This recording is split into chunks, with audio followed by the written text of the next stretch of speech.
ഈശോ മിശിഹായിൽ ഏറെ പ്രിയം നിറഞ്ഞവരെ, തിരുസഭയിൽ പരിശുദ്ധ അമ്മയ്ക്ക് പ്രത്യേകമായിട്ടുള്ള ഒരു പ്രാധാന്യമുണ്ട്. അതുകൊണ്ടാണ് പരിശുദ്ധ അമ്മയുടെ തിരുനാളുകൾ നമ്മൾ സഘോഷം തിരുസഭയിൽ കൊണ്ടാടുക. അതിനേക്കാൾ ഉപരിയായി ഈ മെയ് മാസം പരിശുദ്ധ അമ്മയുടെ വണക്കമാസമായിട്ടാണ് നമ്മൾ ആചരിക്കുന്നത്. പരിശുദ്ധ അമ്മയുടെ മാധ്യസ്ഥതയിലൂടെ സംഭവിച്ച അത്ഭുതത്തിൻ്റെ വിവരണങ്ങൾ നമ്മൾ കുടുംബ പ്രാർത്ഥനയോട് ചേർന്ന് വായിക്കുന്ന ഒരു പാരമ്പര്യം നമ്മുടെയൊക്കെ കുടുംബങ്ങളിലുണ്ട്. പരിശുദ്ധ അമ്മയുടെ ജീവിതത്തിലൂടെ, ജപമാലയിലൂടെ ഈശോയിലേക്ക് നടന്നെടുക്കുവാനുള്ള ഒരു പുണ്യമാസമാണ് ഈ മെയ് മാസം എന്ന് പറയുന്നത്. അതുകൊണ്ട് തന്നെ പരിശുദ്ധ അമ്മയെ അല്പമൊന്ന് നമുക്ക് ധ്യാന വിഷയമാക്കാം. ദൈവവചനം ശ്രവിക്കുക, അത് വിശ്വസിക്കുക, അത് ജീവിക്കുക, അത് ധ്യാനിക്കുക. ഇതാണ് പരിശുദ്ധ അമ്മയുടെ വലിയ പ്രത്യേകത എന്ന് പറയുന്നത്. അതുകൊണ്ട് തന്നെ പരിശുദ്ധ അമ്മ എപ്പോഴും നമുക്ക് മാധ്യസ്ഥയും മാതൃകയുമാണ്. എപ്രകാരമാണ് പരിശുദ്ധ അമ്മ തന്നെക്കുറിച്ച് തന്നെ പറയുന്ന ഒരു കാര്യം? അത് ലൂക്കായുടെ സുവിശേഷം 1-ാം അധ്യായം 38-ാം തിരുവചനമാണ്. നമ്മളെപ്പോഴും കേട്ടിരിക്കുന്ന ഒരു വചനമാണല്ലോ, ഇതാ കർത്താവിൻ്റെ ദാസി, നിൻ്റെ വാക്ക് എന്നിൽ നിറവേറട്ടെ. പ്രിയപ്പെട്ടവരെ, പരിശുദ്ധ അമ്മയെക്കുറിച്ച് ധ്യാനിക്കുമ്പോൾ, ചിന്തിക്കുമ്പോൾ നമ്മുടെയൊക്കെ മനസ്സിലേക്ക് ആദ്യം ഓടി വരുന്ന ഒരു ദൈവവചനം എന്ന് പറയുന്നത് ഈ ലൂക്കായുടെ സുവിശേഷം 1-ാം അധ്യായം 38-ാം തിരുവചനമാണ്. ഇതാ കർത്താവിൻ്റെ ദാസി, നിൻ്റെ വാക്ക് എന്നിൽ നിറവേറട്ടെ. എന്താണ് പരിശുദ്ധ അമ്മയുടെ ആധ്യാത്മികതയുടെ പ്രത്യേകതകൾ? പരിശുദ്ധ അമ്മയുടെ ആധ്യാത്മികതയ്ക്ക് കുറച്ച് പ്രത്യേകതകളൊക്കെ ഉണ്ട്. എന്തൊക്കെയാണ്? ഒന്നാമതായിട്ട് പരിശുദ്ധ അമ്മയുടെ ആധ്യാത്മിക ജീവിതത്തിൻ്റെ പ്രത്യേകത എന്ന് പറഞ്ഞാൽ പരിശുദ്ധ അമ്മയുടെ വിശ്വാസ ജീവിതമാണ്. ലൂക്കായുടെ സുവിശേഷം 1-ാം അധ്യായം 45-ാം തിരുവചനത്തിൽ കർത്താവ് അരുളി ചെയ്ത കാര്യങ്ങൾ നിറവേറുമെന്ന് വിശ്വസിച്ചവൾ ഭാഗ്യവതി. പരിശുദ്ധ അമ്മ യഥാർത്ഥ വിശ്വാസ ജീവിതം നയിച്ച ഒരു പുണ്യവതിയായിരുന്നു. രണ്ടാമതായിട്ട് പരിശുദ്ധ അമ്മയുടെ ആധ്യാത്മികതയുടെ പ്രത്യേകത, അവൾ വലിയ ഒരു അനുസരണത്തിൻ്റെ മാതൃകയായിരുന്നു. ലൂക്കായുടെ സുവിശേഷം 1-ാം അധ്യായം 38-ാം തിരുവചനം നമ്മളിപ്പോൾ പറഞ്ഞു, ഇതാ കർത്താവിൻ്റെ ദാസി, നിൻ്റെ വാക്ക് എന്നിൽ നിറവേറട്ടെ. പൂർണ്ണമായും ദൈവത്തിൻ്റെ വചനങ്ങളെ അനുസരിച്ചവളാണ് പരിശുദ്ധ അമ്മ എന്ന് പറയുന്നത്. ഈ പരിശുദ്ധ അമ്മയുടെ ജീവിതത്തിൽ നിഴലിച്ചിരുന്ന മൂന്നാമത്തെ ഒരു പ്രത്യേകത, ആധ്യാത്മികതയുടെ പ്രത്യേകതയാണ് പരിശുദ്ധ അമ്മയുടെ കന്യാവ്രതം, ബ്രഹ്മചര്യം എന്ന് പറയുന്നത്. ഇന്നത്തെ കാലഘട്ടത്തിൽ വിശുദ്ധി എന്നുള്ള പുണ്യം ഏറ്റവും പ്രധാനപ്പെട്ട ഒരു ഘടകമാണ്. ലൂക്കായുടെ സുവിശേഷം 1-ാം അധ്യായം 34-ാം തിരുവചനത്തിൽ മറിയം ഇങ്ങനെ പറയുക, ഇതെങ്ങനെ സംഭവിക്കും? എനിക്ക് പുരുഷനെ അറിയുന്നില്ലല്ലോ. പൂർണ്ണമായും ഞാൻ ദൈവത്തിൻ്റെതാണെന്ന് പറഞ്ഞുകൊണ്ട് വിശുദ്ധി നിറഞ്ഞ ജീവിതം നയിച്ച ഒരു പുണ്യവതിയാണ് പരിശുദ്ധ അമ്മ എന്ന് പറയുന്നത്. നാലാമതായി പരിശുദ്ധ അമ്മയുടെ ആധ്യാത്മികതയുടെ ഒരു പ്രത്യേകത എന്ന് പറയുന്നത്, അവൾ വലിയൊരു ദാരിദ്ര്യാരൂപി തൻ്റെ ജീവിതത്തിലൂടെ കാത്തുപുലർത്തി എന്നുള്ളതാണ്. ലൂക്കായുടെ സുവിശേഷം 2-ാം അധ്യായം 27-ാം തിരുവചനത്തിൽ അവൾ തൻ്റെ പുത്രനെ പ്രസവിച്ചു, പിള്ളക്കച്ച കൊണ്ട് പൊതിഞ്ഞ് ഒരു പുൽത്തൊട്ടിലിൽ ആ കുട്ടിയെ കിടത്തി. കാരണം അവൾക്ക് സത്രത്തിൽ ഇടമില്ലായിരുന്നു, സത്രത്തിൽ ഇടം ലഭിച്ചില്ല എന്നുള്ളതാണ്. വലിയൊരു ദാരിദ്ര്യാരൂപി തൻ്റെ ജീവിതത്തിൽ ഉടനീളം പുലർത്തിയവളാണ് പരിശുദ്ധ അമ്മ. ആ അമ്മയുടെ ആധ്യാത്മിക ജീവിതം നമുക്കെന്നും മാതൃക തന്നെയാണ്. അടുത്തതായി പരിശുദ്ധ അമ്മയുടെ ആധ്യാത്മിക ദർശനത്തിൻ്റെ വലിയൊരു പ്രത്യേകത, അവളുടെ ജീവിതം എളിമ നിറഞ്ഞതായിരുന്നു, വിനയം നിറഞ്ഞതുള്ളതായിരുന്നു. ലൂക്കായുടെ സുവിശേഷം 1-ാം അധ്യായം 48-ാം തിരുവചനത്തിലാണ് പറയുന്നത്, അവിടുന്ന് തൻ്റെ ദാസിയുടെ താഴ്മയെ കടാക്ഷിച്ചു.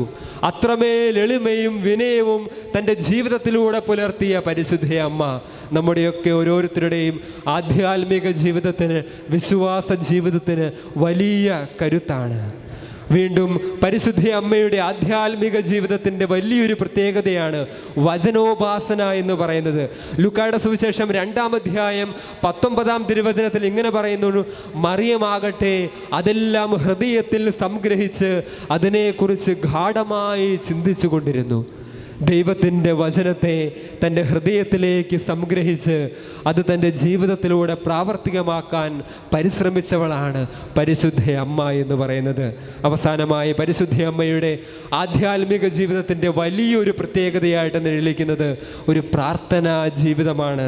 ലൂക്കായുടെ സുവിശേഷം 1-ാം അധ്യായം 46 മുതൽ 47 വരെയുള്ള തിരുവചന ഭാഗത്തിൽ ഇങ്ങനെ പറയുന്നു, നമ്മളിപ്പോൾ വായിച്ചു കേട്ട സുവിശേഷ ഭാഗം, എൻ്റെ ആത്മാവ് കർത്താവിനെ മഹത്വപ്പെടുത്തുന്നു, എൻ്റെ ചിത്തം എൻ്റെ രക്ഷകനായ ദൈവത്തിൽ ആനന്ദിക്കുന്നു. പ്രിയപ്പെട്ടവരെ, ഈ പരിശുദ്ധ അമ്മയുടെ ആധ്യാത്മിക ദർശനങ്ങളൊക്കെ നമ്മുടെ ഇന്നത്തെ വിശ്വാസ ജീവിതത്തിനും നമ്മുടെ ആധ്യാത്മിക ജീവിതത്തിനും വലിയ കരുത്താണ്. ഈ പരിശുദ്ധ അമ്മയിലൂടെ ഈശോയിലേക്ക് വളരാൻ നമുക്കൊന്ന് പരിശ്രമിക്കാം. എന്തൊക്കെയാണ് പരിശുദ്ധ അമ്മയുടെ ജീവിതത്തിലൂടെ നമ്മുടെ ജീവിതത്തെയും ഒന്ന് നമ്മൾ ധ്യാന വിഷയമാക്കുമ്പോൾ കുറച്ച് കാര്യങ്ങൾ നിങ്ങളുമായിട്ട് ഞാൻ പങ്കുവയ്ക്കാൻ ആഗ്രഹിക്കുകയാണ്. ഒരു അച്ഛൻ പങ്കുവെച്ച ഒരു അനുഭവം ഞാൻ ഓർക്കുകയാണ്. ഫിലിപ്പീൻസിൽ പഠിക്കുന്ന ഒരച്ഛനാണ്, ജോർജ് അച്ഛൻ എന്ന് പറഞ്ഞ. ഞങ്ങൾ കുറച്ച് പേരിങ്ങനെ വട്ടം കൂടി ഇന്ന് സംസാരിക്കുന്ന സമയത്ത് ഒരച്ഛൻ പങ്കുവെച്ച ഒരു അനുഭവമാണ്. ഫിലിപ്പീൻസിൽ പഠിക്കുന്ന ജോർജ് അച്ഛൻ്റെ അമ്മ ഒരു ദിവസം മരിച്ചു. ചാച്ചൻ നേരത്തെ മരിച്ചതാണ്. അങ്ങനെ ഈ ജോർജ് അച്ഛൻ ഫിലിപ്പീൻസിൽ നിന്നും നാട്ടിലേക്ക് വന്ന് ഈ അമ്മയുടെ അടക്കമെല്ലാം കൂടി തിരിച്ചു വരികയാണ്. അപ്പോൾ തിരിച്ചു വന്ന ആ സമയത്ത് ആ ഫിലിപ്പീൻസിലുണ്ടായിരുന്ന മലയാളി വൈദികരെല്ലാം കൂടി ആലോചിച്ചു, ഈ അമ്മച്ചിക്ക് വേണ്ടി നമുക്കൊരു കുർബാന ചൊല്ലാം, ഒന്നിച്ച് ചേർന്ന് അമ്മയുടെ ആത്മശാന്തിക്ക് വേണ്ടി ഒരു കുർബാന ചൊല്ലാമെന്ന് തീരുമാനിച്ച് അവരെല്ലാവരും കൂടി ഒരു ദിവസം ഒന്നിച്ചുകൂടി ദേവാലയത്തിൽ പരിശുദ്ധ കുർബാനയൊക്കെ അർപ്പിച്ചതിന് ശേഷം ഇങ്ങനെ ആ ജോർജസിനോട് സംസാരിക്കുകയാണ്. ഇവരെല്ലാം ഭയങ്കര നല്ല സുഹൃത്തുക്കളായതുകൊണ്ട് ഒരു സുഹൃത്തായ വൈദികൻ ജോർജസിനോട് ചോദിച്ചു, എടാ നീ നാട്ടിൽ പോയിട്ട് ഇപ്രാവശ്യം എന്നതാ കൊണ്ടുവന്നേ? ഒരു മരിച്ചടക്കിന് പോയിട്ട് വന്നു കഴിയുമ്പോൾ നമ്മൾ ആരെങ്കിലും ചോദിക്കുന്ന ഒരു ചോദ്യമാണോ? അല്ല, അല്ലേ? പക്ഷേ സുഹൃത്തുക്കളായതുകൊണ്ട് ഒരച്ഛൻ ഇങ്ങനെ ജോർജസിനോട് ചോദിക്കുകയാണ്, ജോർജസ നാട്ടിൽ പോയിട്ട് ഇപ്പോൾ ഞങ്ങൾക്ക് വേണ്ടി എന്താ കൊണ്ടുവന്നേ? അപ്പോൾ പെട്ടെന്ന് ജോർജസൻ തൻ്റെ കീശയിൽ നിന്നും ഒരു സാധനം ഇങ്ങനെ ഉയർത്തി കാണിച്ചുകൊണ്ട് പറഞ്ഞു, എടാ ഞാൻ ഇപ്രാവശ്യം നാട്ടിൽ പോയിട്ട് തിരിച്ചു വന്നപ്പോൾ ഞാൻ കൊണ്ടുവന്നത് എൻ്റെ അമ്മയുടെ കൊന്ത മാത്രമാണ്. ഞാൻ നാട്ടിൽ പോയി തിരിച്ചു വന്നപ്പോൾ കൊണ്ടുവന്നത് എൻ്റെ അമ്മയുടെ പഴകിയ ഒരു കൊന്ത മാത്രമാണ്. നമ്മൾ അത്ഭുതപ്പെടേണ്ട കാര്യമില്ല. പ്രിയപ്പെട്ടവരെ, നമ്മുടെയൊക്കെ ആരുടെയെങ്കിലും കയ്യിൽ നമ്മുടെ അപ്പൻ്റെയോ അമ്മയുടെയോ കൊന്തയുണ്ടോ? നമ്മുടെ അപ്പനും അമ്മയും മരിച്ചു പോയെങ്കിൽ അവരുടെ കയ്യിലുണ്ടായിരുന്ന കൊന്ത ഇന്ന് ആരുടെയെങ്കിലും കയ്യിലുണ്ടോ? മക്കൾ എങ്ങോട്ടാണ് നമ്മൾ നോക്കുന്നത്? അല്ലെങ്കിൽ എന്താണ് നമ്മളൊക്കെ അമ്മയുടെ അപ്പൻ്റെയൊക്കെ എടുക്കാൻ വേണ്ടി നോക്കുന്നത്? ചിലരുടെയെങ്കിലും കയ്യിലുണ്ടാകുമെന്ന് എനിക്ക് തോന്നുന്നു. ഉണ്ടോ? ആരുടെയെങ്കിലും കയ്യിലുണ്ടോ മരിച്ചുപോയ അപ്പച്ചൻ്റെയും അമ്മയുടെയും കൊന്ത കയ്യിലുള്ളവരാരെങ്കിലും ഉണ്ടോ? ഇവിടെ ഒരാളുണ്ട്, അല്ലേ? 1-2 പേരുടെ കയ്യിൽ എന്തായാലും ഉണ്ട്. തീർച്ചയായിട്ടും ചിലരുടെയെങ്കിലും കയ്യിൽ നമ്മുടെ മരിച്ചുപോയ അമ്മയുടെയും അപ്പൻ്റെയും കൊന്തയുണ്ടാകും. ചിലർ അങ്ങനെയാണ്, ചില കാര്യങ്ങളൊക്കെ അവശേഷിപ്പിക്കും, അല്ലേ? പലപ്പോഴും ബാങ്കിലുമൊക്കെ ഉണ്ടാകാം, അല്ലേ? ചിലപ്പോൾ ബാങ്കിലൊക്കെ ചിലർ കുറേ കാര്യങ്ങളൊക്കെ അവശേഷിപ്പിക്കും. സ്വർണം ഉണ്ടാകാം, അല്ലെങ്കിൽ മറ്റു പല കാര്യങ്ങളും ഉണ്ടാകാം. മക്കൾ എങ്ങോട്ടാണ് പലപ്പോഴും നോക്കുന്നത്? മക്കൾ ആരെങ്കിലും ആ കഴുത്തിലേക്ക് അമ്മയുടെ കൊന്തയുണ്ടോ എന്ന് ആരെങ്കിലും നോക്കാറുണ്ടോ? സ്വർണ്ണക്കൊന്തയുണ്ടെങ്കിൽ നോക്കും, അല്ലേ? സ്വർണ്ണക്കൊന്തയുണ്ടെങ്കിൽ നോക്കും അമ്മയുടെ കഴുത്തിൽ. പക്ഷേ പലപ്പോഴും മക്കൾ നോക്കുന്നത് ബാങ്കിലേക്കും വിൽപത്രത്തിലേക്കും മറ്റു പല കാര്യങ്ങളിലേക്കും, എന്തെങ്കിലും സ്വർണ്ണമൊക്കെ അടിച്ചു മാറ്റാനുണ്ടോ എന്നൊക്കെ ആയിരിക്കും ഇന്ന് മക്കൾ നോക്കുന്നത്. എന്നാൽ ആരെങ്കിലും ഈ അമ്മയുടെ കൊന്തയിലേക്ക് നോക്കാറുണ്ടോ? നസ്രായൻ്റെ മുഖമാദ്യമായി കാട്ടിത്തന്ന, അവൻ്റെ അലിവാർന്ന നാമം ആദ്യമായി ചൊല്ലിത്തന്ന, സ്നേഹം കൊണ്ടും കാരുണ്യം കൊണ്ടും പ്രാർത്ഥന കൊണ്ടും കരുതലിൻ്റെ സുവിശേഷമായി മാറിയ ജോർജസിൻ്റെ അമ്മ ആ മകനു വേണ്ടി, ആ വൈദികനു വേണ്ടി മാറ്റിവെച്ചത് ഒരു പഴകിയ കൊന്ത മാത്രമാണ്. ആ കൊന്ത എടുത്ത് മണക്കുമ്പോൾ ആരുടെ ഗന്ധമാണ് അതിനുള്ളത്? ആ അമ്മയുടെ ഗന്ധമാണുള്ളത്. ആ ജപമാലയിലൂടെ, ആ കൊന്തയിലൂടെ ഇങ്ങനെ വിരലോടിക്കുമ്പോൾ ആര് തൊടുന്നത് പോലെയാണ് അനുഭവപ്പെടുന്നത്? ആ അമ്മ തൊടുന്നത് പോലെയാണ് അനുഭവപ്പെടുന്നത്. ആ കൊന്ത നെഞ്ചോട് ചേർത്ത് വയ്ക്കുമ്പോൾ ആരാലിംഗനം ചെയ്യുന്നത് പോലെയാണ് ജോർജ് അച്ഛന് സാധിക്കുന്നത്. അത് ആ അമ്മ ആലിംഗനം ചെയ്യുന്നത് പോലെയാണ് തോന്നുന്നത്. സ്നേഹമുള്ളവരെ, അതിങ്ങനെ ചേർത്ത് പിടിക്കുമ്പോൾ ആത്മാവിൽ ഒരു മഴ പെയ്ത്താണ്. എത്രമാത്രം ഓർമ്മകളാണ് ആ കൊന്തക്കിലേക്ക് ആവാഹനം ചെയ്തിട്ടുള്ളത്. ഒരമ്മ കടന്നുപോയ സന്തോഷത്തിൻ്റെയും ദുഃഖത്തിൻ്റെയും മഹത്വത്തിൻ്റെയും പ്രകാശത്തിൻ്റെയും സമസ്ത രഹസ്യങ്ങൾ ആ കൊന്തയിൽ അടങ്ങിയിട്ടുണ്ട് എന്നുള്ളതാണ്. ഇങ്ങനെ പറയാറുണ്ട്, മുല്ലപ്പൂ കയ്യിലെടുക്കുമ്പോൾ മുല്ലപ്പൂവിൻ്റെ സുഗന്ധമാണ് മുഴുവനും. ഒരു കൊന്ത കയ്യിലെടുക്കുമ്പോൾ സ്വർഗത്തിൻ്റെ സുഗന്ധമാണുള്ളത്. സ്വർഗത്തിൻ്റെ സുഗന്ധമാണ് ഒരു ജപമാല, ഒരു കൊന്ത നമ്മൾ കയ്യിലെടുക്കുമ്പോൾ നമുക്ക് അനുഭവപ്പെടുന്നത്. ഈ സ്വർഗത്തിൻ്റെ സുഗന്ധം അനുഭവിക്കുവാൻ ഈ ജപമാലയെ നമ്മൾ ആത്മാർത്ഥമായി സ്നേഹിക്കണം.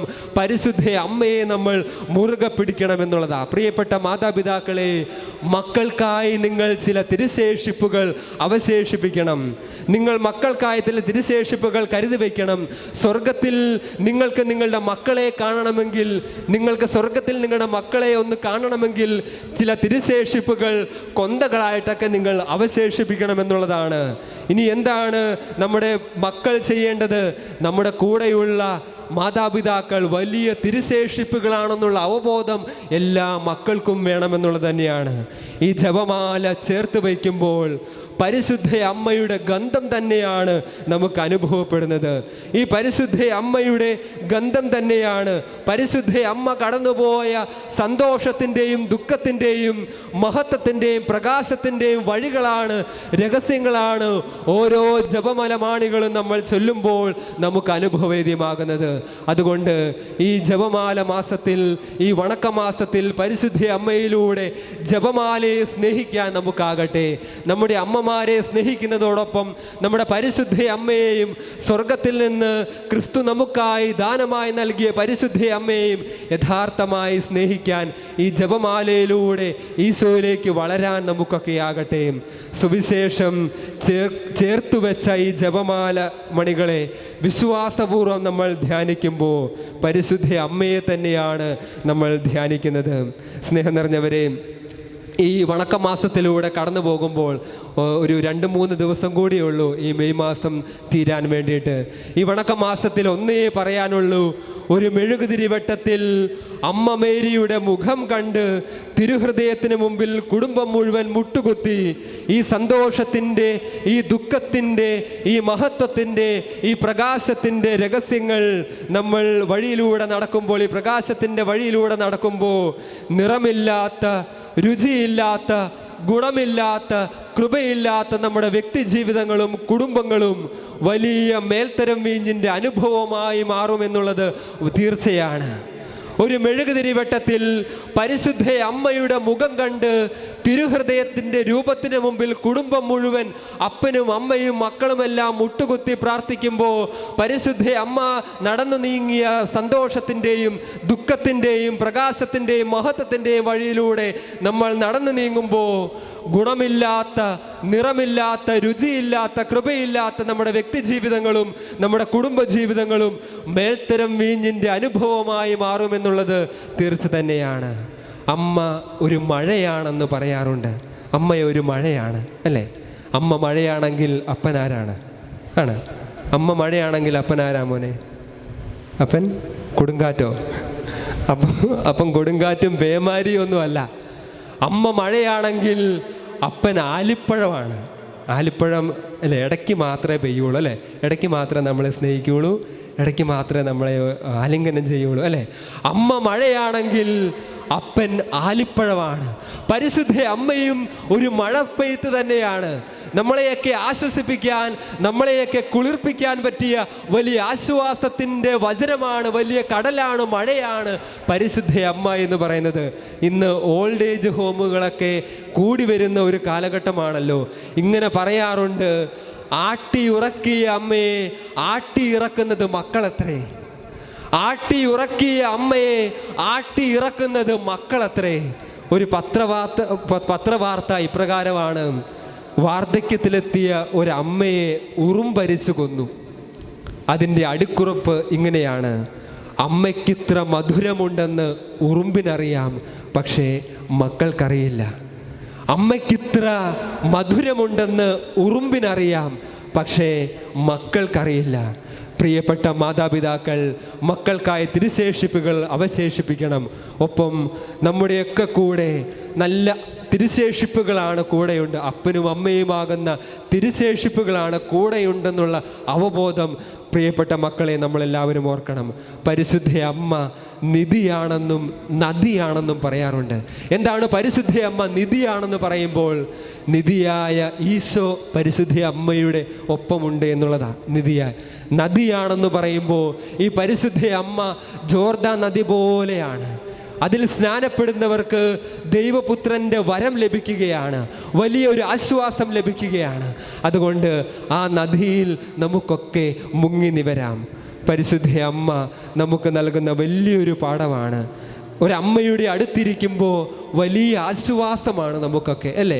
വലിയ സങ്കടങ്ങളുണ്ടെങ്കിലും, വലിയ ദുഃഖമുണ്ടെങ്കിലും, മനസ്സിൽ വലിയ ഭാരമുണ്ടെങ്കിലും ഈ അമ്മയുടെ കൂടെ നമ്മൾ ഇരിക്കുമ്പോൾ നമുക്കൊക്കെ വലിയൊരു ആശ്വാസമാണ്. അതുപോലെ തന്നെയാണ് ഓരോ ദേവാലയത്തിലേക്ക് പ്രവേശിക്കുമ്പോഴും, അല്ലെങ്കിൽ ഈ കരുണയുടെ ഭവനത്തിലേക്ക്, ഈ നിത്യാരാധന ചാപ്പലിലേക്ക് കടന്നു വരുമ്പോഴും ഒരമ്മ നമുക്ക് വേണ്ടി ഇങ്ങനെ നോക്കിയിരിപ്പുണ്ട്. നമ്മുടെയൊക്കെ ജീവിതത്തിൻ്റെ പ്രതിസന്ധി ഘട്ടങ്ങളിൽ, നമ്മുടെ സഹനങ്ങളിൽ, നമ്മുടെ ഏകാന്തതയിൽ, നമ്മുടെ ഒറ്റപ്പെടലിൽ നമുക്ക് കൂട്ടിരിക്കാൻ ഒരു അമ്മ ഈ ദേവാലയങ്ങളിലും ഈ നിത്യാരാധന ചാപ്പലിലുമുണ്ട്. ഇവിടെ കടന്നു വരുമ്പോൾ വലിയ ആശ്വാസമായിട്ട് ഈ പരിശുദ്ധ അമ്മയുടെ ചാരയെ നമ്മൾ വന്നണഞ്ഞാൽ നമ്മുടെ ജീവിതത്തിലും വലിയ സന്തോഷത്തിൻ്റെ മരപ്പെയ്ത്ത് തന്നെയായിരിക്കും. സ്നേഹം നിറഞ്ഞവരെ, ഇങ്ങനെ പറയാറുണ്ട്, ഒരു കൊന്ത ദൂരം ഒരു സന്യാസിയോട് ഒരു ശിഷ്യൻ ഇങ്ങനെ ഒരു കാര്യം ചോദിച്ചപ്പോൾ, ഒരു കൊന്ത ദൂരം അകലെ എന്നാണ്. എന്താണ് ഒരു കൊന്ത ദൂരം? ഒരു കൊന്ത ദൂരം അകലെ വലിയ സൗഖ്യമുണ്ട്. ഒരു കൊന്ത ദൂരം അകലെ വലിയൊരു സന്തോഷമുണ്ട്. ഒരു കൊന്ത ദൂരം അകലെ വലിയ അനുഗ്രഹമുണ്ട്. ഒരു കൊന്ത ദൂരം അകലെ വലിയ സമൃദ്ധിയുണ്ട്. ഈ പരിശുദ്ധ അമ്മയെ ധ്യാനിക്കുന്ന ഈ പുണ്യമാസത്തിൽ നമുക്കും ജപമാലയെ ആത്മാർത്ഥമായി സ്നേഹിക്കാം. പരിശുദ്ധ അമ്മയിലൂടെ, ജപമാലയിലൂടെ ഈശോയിലേക്ക് നടന്നെടുക്കുവാൻ, ഈശോയെ കൂടുതൽ സ്നേഹിക്കാൻ, ഈശോയെ കൂടുതൽ അനുഭവിക്കാൻ നമുക്കാകട്ടെ. അമ്മയോട് നമുക്ക് പ്രാർത്ഥിക്കാം. അമ്മേ മാതാവേ, ഞങ്ങളുടെ ഓരോരുത്തരുടെയും വ്യക്തി ജീവിതത്തിൽ നീ മാധ്യസ്ഥമായിട്ട് കടന്നു വരണമേ. ഒപ്പം നമ്മുടെയൊക്കെ അമ്മമാരെ ആത്മാർത്ഥമായി സ്നേഹിക്കാം, അപ്പന്മാരെ ആത്മാർത്ഥമായി സ്നേഹിക്കാം.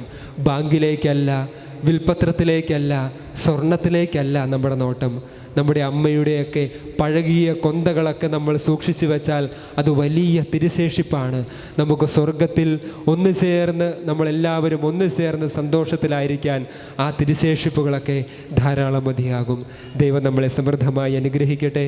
പിതാവിൻ്റെയും പുത്രൻ്റെയും പരിശുദ്ധാത്മാവിൻ്റെയും നാമത്തിൽ ആമേൻ.